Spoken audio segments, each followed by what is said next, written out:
proper tethering. So are you familiar with the idea of tethering? Like, do you know what that means? Like putting your skills together in a certain order? No. So tethering is basically just the idea that each character has this like range attached to them, and within this range they have this like sphere of influence, or the circle of influence. And let's say like this is your E or Q range, and Rise is a very, very similar.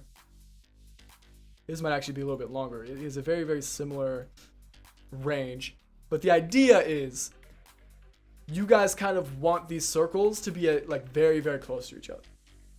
Right. And this is much more evident in a melee versus range matchup. But this is another fundamental game concept that is applied every single lane phase that's played in every single game of League of Legends ever. So let's say that this blue circle, let's say that this is Zed. Where should Zed stand in this situation? In Zed's outside my range. Yeah, exactly. So he should stand like right here. And Zed's range is small, like, cause he maybe goes out to here. His double Q maybe goes out to here. Why?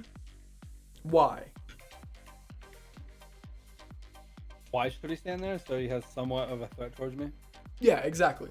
If you fuck up an ability and he has a cooldown advantage and he's standing right here, you get killed. So what should you do then? Same thing. And right outside. Yeah, you should try to be, you should be trying to poke him in your range and then walking back. So, I mean, this is what Annie does very, very well at level 1. Her auto attack range is like here. Like it's like here. It's fucking absurd. So when I'm playing Annie level 1, I'll stand where the minions come and I'll just stand here and I'll auto them, attack, move, and then immediately input back. And I'm just ahead like 200 HP before the lane even starts because I get like 4 free auto attacks. It's a very, very similar idea that applies on literally everybody. So this is very, very low level positioning from both you, and the way you get the positioning better is you think about these kind of circles. And these smaller circles, I guess this is another question I'm gonna ask. What is it? I've never found a good way to phrase this question, but I guess, why is it okay? What is the advantage to having a bigger circle versus a smaller circle?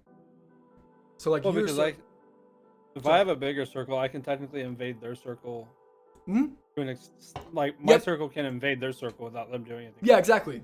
So if you have a bigger circle, the idea is you want to not get an all-in range while poking them down. And what's the advantage to a smaller circle? Like, why are ranged champions just not better? Like, why is that balanced? Well, because most of the time, most of your melee champions can all end you very well. Yep, if you get into a smaller circle, generally speaking, it will hurt a lot more than if you get into a big circle. Right? Yeah. So, and this is kind of like, I mean, in terms of range, I mean, you can kind of think of this as like a spectrum. And on one side, you have like assassins. Or on one side, I guess you could say you have like bruisers who like run you down like Tryndamere. And on one side, you have poke mages. Poke mage. Like here would be like control mage. Here would be like burst mage, like Ahri.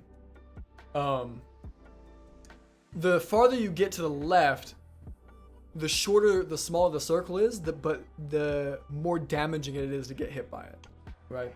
And the farther to the right, the longer the circle is, the longer the range of influence is, but the less damaging it is to get hit by like 1 or 2 abilities.